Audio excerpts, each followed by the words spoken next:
శ్రీశైలంలో భక్తుల భద్రతపై మరోసారి అనుమానాలు వ్యక్తమవుతున్నాయి. ఓ భక్తురాలు సోషల్ మీడియాలో పెట్టిన వీడియో వైరల్గా మారింది. హైదరాబాద్కు చెందిన ఓ భక్తురాలు ఇటీవల తన భర్తతో కలిసి మల్లికార్జున స్వామి దర్శనార్థం శ్రీశైలం సందర్శించారు. తిరుగు ప్రయాణంలో దోమలపెంట వద్ద అస్వస్థతకు గురి కావడంతో కారు ఆపారు. భక్తురాలు కారు దిగిన సమయంలో ఓ ఆగంతకుడు వారి వాహనాన్ని సమీపించేందుకు ప్రయత్నించాడు. దీంతో వారు భయపడి వెంటనే అక్కడి నుంచి ముందుకు ప్రయాణించారు. ఈ ఘటన నేపథ్యంలో భక్తుల భద్రతపై మరోసారి సోషల్ మీడియాలో చర్చ నడుస్తోంది. ఏది ఏమైనా శ్రీశైలం ఘాట్ రోడ్లో భద్రత పెంచాలని భక్తులు అంటున్నారు.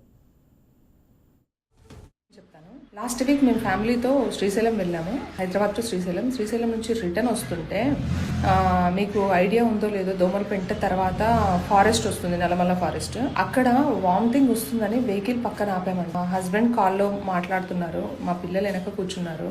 నాకు వామిటింగ్ సెన్సేషన్ ఉంటే కార్ ఆపి డోర్ తీసి పెట్టి బయట కొంచెంసేపు ఒక 5 minutes అట్లా టైం స్పెండ్ చేశాను. ఫారెస్ట్ లో నుంచి ఒకడు వచ్చాడు, వెనక చేతులు పెట్టుకొని వచ్చాడు. వాడు ఏం పట్టుకొని వచ్చాడో నాకు తెలియదు. దగ్గరికి రాగానే నాకు డౌట్ వచ్చి కార్ ఎక్కాను. కార్ ఎక్కిన తర్వాత కూడా వాడు కార్ దగ్గర వస్తుంటే గ్లాస్ డోర్ కూడా కిందకుంటే గ్లాస్ డోర్ పైకి పెట్టాను.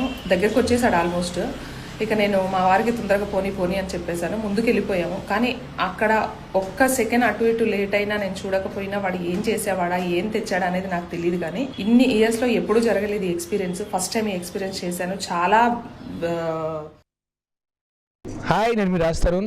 Please subscribe to YK TV. This is Viraj Ashwin. Please subscribe to YK TV Network. Please watch YK News.